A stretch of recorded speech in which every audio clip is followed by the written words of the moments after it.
السلام عليكم ورحمة الله وبركاته. حياكم الله متابعينا في كل مكان.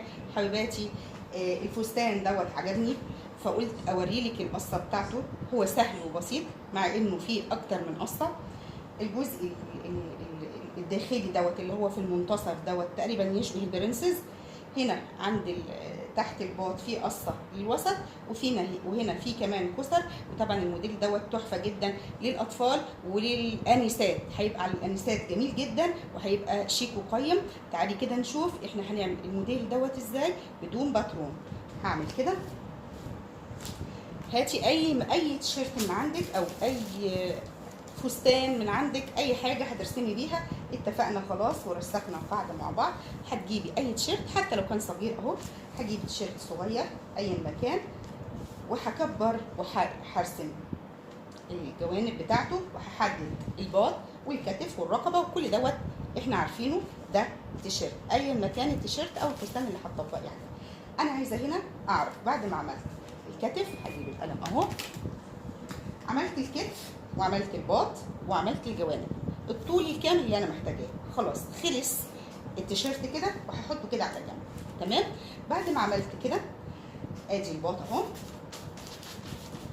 وادي الرقبه الاماميه اهي، وكمان الرقبه الخلفيه اهي. ادي شكل الرقبه الاماميه وشكل الرقبه الخلفيه. هاجي اقرا الموديل دوت زي ما احنا متعودين ازاي نقرا اي موديل. نشوف كده هنقرا الموديل ده ازاي. في النص هنا جايه منتصف الرقبه اهو، يمين وشمال يمين وشمال. الرقبه كده زي ما انت شايفه هتبدا القصه من فوق. فانا هاجي ادي الرقبه اهي، هجيب بس المسطره، ادي الرقبه اهي وهرسم لك لون مختلف. الرقبه اهي، الرقبه الاماميه اهي. هاجي هسيب مثلا 2 سم او 3 سم على حسب وسع الرقبه، وهبدا اميل خط كده، اخد خط كده زي ما انا عامله كده بالشكل ده.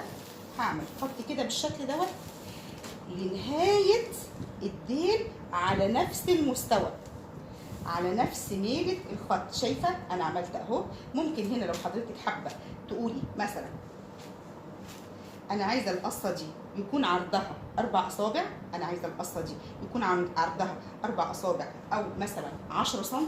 خلينا نجيب السنتي كمان ونقيس معاكي بالمره. طبعا هنا القصه دي هنا هي 9 سم، يبقى هتعمليها اذا حبيتي تعملي كده بايديكي بدون اي مشكله. تعملي ايديكي وتحطي 4 اصابع او 5 اصابع وتحطي علامه.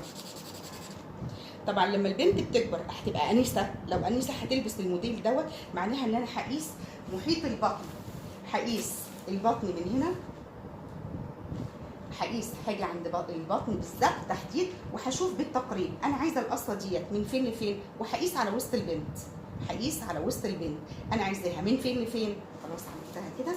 انا هنا عملتها 5 اصابع مثلا وعملت عليها، وهروح جايبه من الرقبه من فوق وعامله كده بالشكل ده خط مستقيم لاسفل زي ما انت شايفه كده بالظبط اهو. ادي الخط المستقيم زي ما حضرتك شايفه كده لاخر. خلاص يبقى ده القطعه بتاعت البرنسس الداخليه او اللي تشبه البرنسس الداخليه. تمام. هاجي ابص تاني على الموديل. انا الموديل عجبني الكاترينا وبطبقه، وانا يهمني ان انا اعرف اليه رسم الباترون ازاي، يعني ازاي اشوف اي موديل ازاي اعرف اعمله. طيب هبص كده للموديل، يلا قولي معايا الموديل ده فيه ايه؟ بعد ما رسمنا الجزء الداخلي الموديل ده فيه ايه؟ واحده هتقول لي مدام امل هسيب جزء من الباط وهوصل خط من الباط هنا، مثلا لو قلنا من يعني مش نص الباط، من تلت الباط مثلا لحد الوسط. هتقولي فانا همد خط من الباط كده زي ما انت شايفه لحد الوسط. اقول لها احسنتي. طيب عشان انا امد الخط ده من الباط للوسط ايه اللي لازم يكون موجود عندي؟ لازم يكون عندي الوسط متحدد. فانا عشان احدد الوسط هقيس على البنت من نقطه الالتقاء من عند رقبتها لحد طول الوسط بتاعها، لحد طول الوسط بتاع البنت او اذا كانت طفله او اذا كانت انسه. تمام. هاخد كده اهو طول الوسط، عملت طول الوسط اهو بالشكل دوت. عندي قصه بادئه من ادي نص الباط من ربع الباط من اسفل، من ربع الباط من اسفل مديت خط كده زي ما انت شايفه كده لحد يعني الجزء القصه اللي انا عاملاها في الوسط دي اللي هي شبيهه بالبرنسس. ادي الخط مديته من ربع الباط من تحت لحد القصه كده بالشكل دوت زي ما انت شايفاه. تمام كده. هنرجع نبص تاني على الموديل. عندي هنا ايه يا مدام امل؟ عندي هنا كسرات. الكسرات دي جايه فين؟ جايه في الجنب، في جنب يعني في الربع من الجنب اهو. ده خط الجنب، ده الربع، وده خط النص. فانا هنا من خط الجنب عندي كسرتين، هروح بصه فين خط الجنب اهو. ادي خط الجنب. تمام. انا عندي كسرات من الجنب للداخل في الربع الاول ده. ده هنا عندي اسمه خط المنتصف. تمام. فهروح محدده، هاخد المسافه دي اقسمها بالنص كده شايفه، وهعمل كده مش بالنص، يعني انا هاخد المسافه دي قسمتها على 3، ربع وربع وربع، قسمتها على 3 بعنايه بالنظر، ما عملتش حاجه. عملت هنا علامه وعملت هنا علامه، عملت هنا علامه وعملت هنا علامه، واكون حريصه ان انا الخط ده كده لحد تحت هفتحه للاخر. فلازم يكون هنا عندي الجزئيه دي العلامه اللي هعملها لما اجي امدها كده بالشكل ده ما تخبطش هنا في الخط ده، يعني ما تجيش على الخط ده. معناها ان انا شكل الكسره لازم ادخله شويه هنا كده عند دي، عند الدايره دي، وادخله هنا كده عند الدايره دي، عشان لما امد كده ما اجيش على خط البرنسيس. تمام يا بنات؟ خلاص عملنا كده خلاص اهو. بشكل الموديل عملناه بدون مشكله، سهل وبسيط. ادي شكله. طبعا هنا ده التوسيع بتاع الديل، ودي قصه البرنسيس داخليه. هجيب المقص وهبص كده.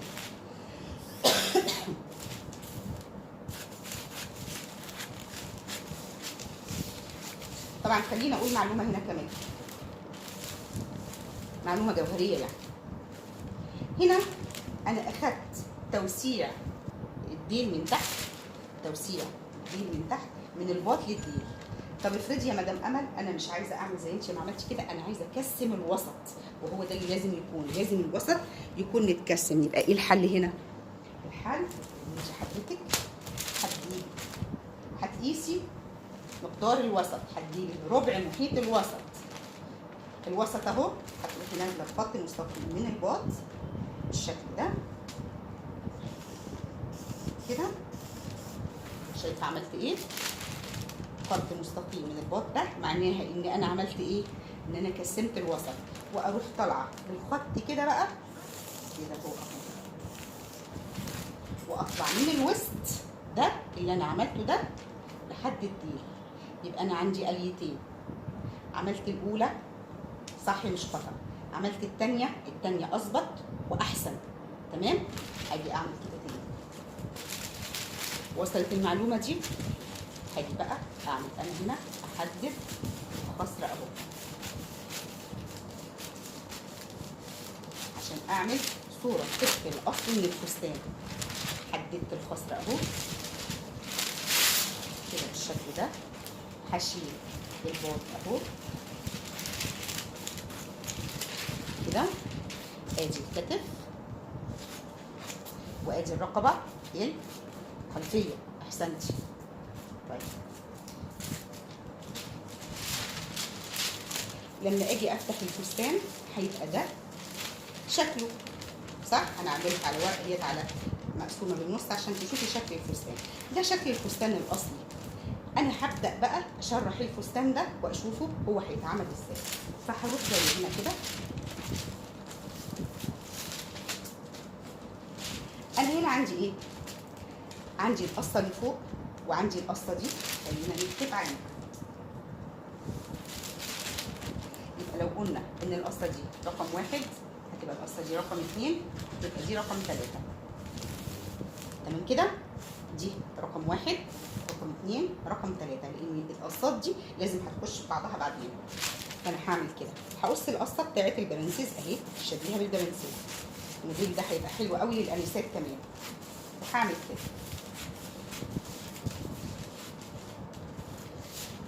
انا عايزه القصه ديت فين؟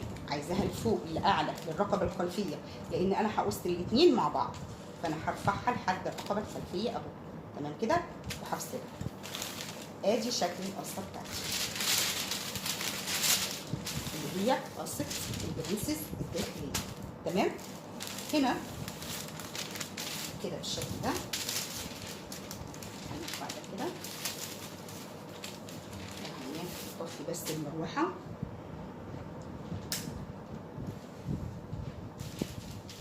وادي شكل القصه. يلا قولوا لي هنعمل ايه؟ شطوره فيكم هتقول لي يا مدام امل هفصل القصه دي عن بعضها.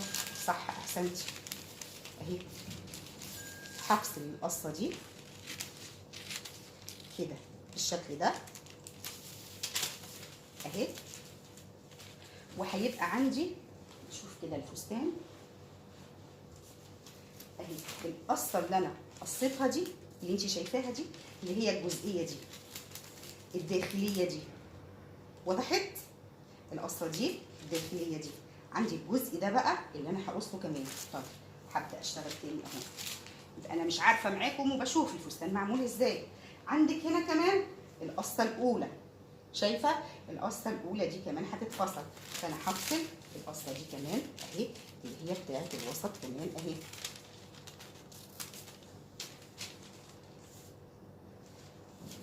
عندي الجزء ده اللي هو فيه ايه يا بناتي؟ اللي هو فيه الكسر. الجزء ده اللي هعمل فيه الكسر هعمل ايه؟ لو انت اخدتي بالك الكسره هنا مايله بالجنب، مش نازله مستقيمه، مايله بالجنب، فانا هعمل ايه؟ هروح جايبه الورقه دي كده وقصاها كده. الفستان انا فاهمه ان هو يعني في شويه شغل، تمام؟ عشان كده حبيت اهو. يا رب تجربوه يا بناتي عشان تفتحوا مخكم شويه في موضوع قراءه الموديلات. اهي هعمل كده، بصي كده ايه اللي حصل.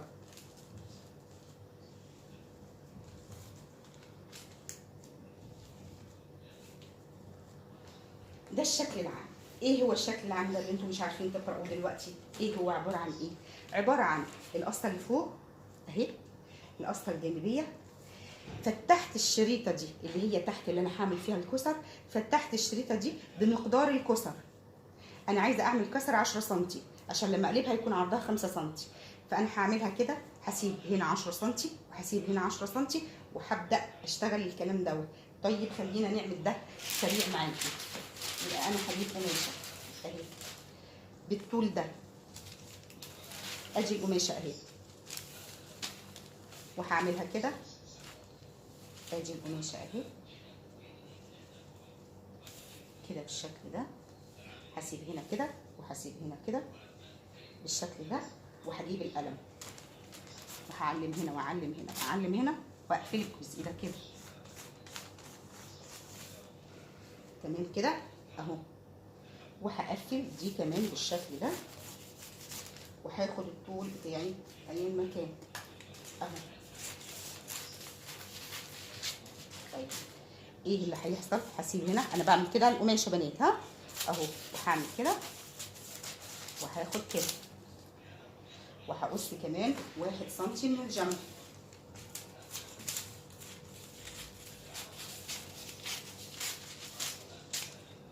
طيب انا بس عايزه اوريك الشكل العام هيكون شكله ايه اهو. هاخد دول الثلاثه دول اللي انا عملتهم خلاص ما عادش ليهم لازمه. عندي هنا الكسره، ادي الكسره اهي، هروح جايبه الكسره كده على الكسره كده واكسرها كده، وهجيب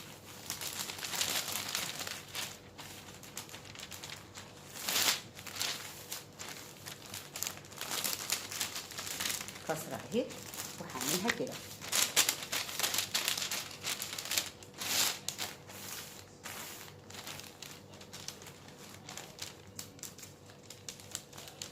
تمام كده اهي، ده شكل الكسره لما هتتعمل. هعملها كده كمان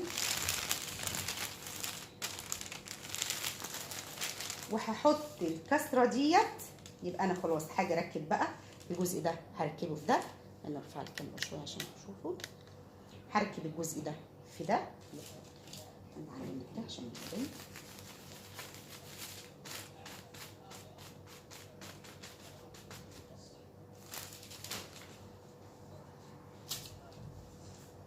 وده الجزء ده اللي هو هيجي هنا كده بالشكل ده اهو. خلينا نشوف الفستان، نجيب دبوس ونشوف الفستان شكله هيكون ايه. ماشي يا بناتي؟ وطي شويه يا بابا اهو.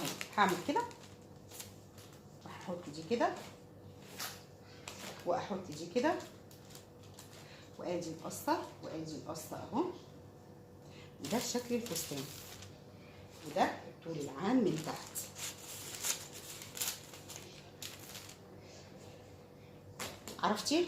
عرفتي هنعمل ازاي؟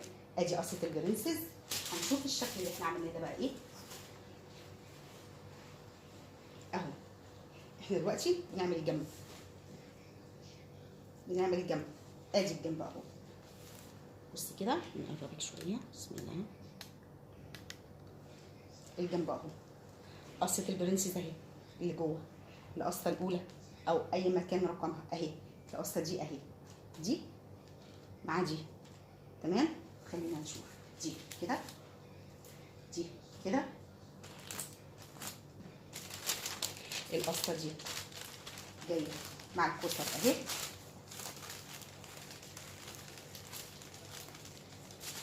قصه البرنسز اهي. طبعا احنا عاملين قياس اكبر شويه من الفستان.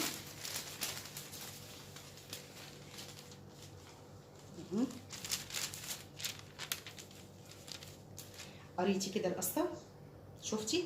ادي الكسرتين اللي محطوطين هنا، ادي قصه البرنسز وادي القصه اللي فوق وادي القصه الجانبيه. اذا حبيتي تعملي القصه الصغيره ديت مثلا بالجبير او بلون مختلف هيبقى شيك جدا. اذا حبيتي تعملي الوان بالجبير او بستان او باي مكان انت زي ما تحبي هتعملي. اللي يعنيني ان الفستان ده قصته معقده شويه، فيها شغل. هي مش معقده، هي سهله جدا للي فاهم، بس هي فيها شغل. سهله وبسيطه بالنسبه يعني ايه، هتنتبه شويه وفهمت وبقالها معانا كتير في القناه ومتابعه يعني ايه ازاي اشرح باترون بتاع فستان. الفستان ده قلنا هيبقى حلو للاطفال للبنات، وهيبقى جميل جدا للانسات. يا رب يكون الفيديو سهل وبسيط عليكم. هستنى تعليقاتكم، ما تنسوش تعملوا شير ولايك للفيديو اذا عجبكم. شكرا واشوفكم فيديو قادم.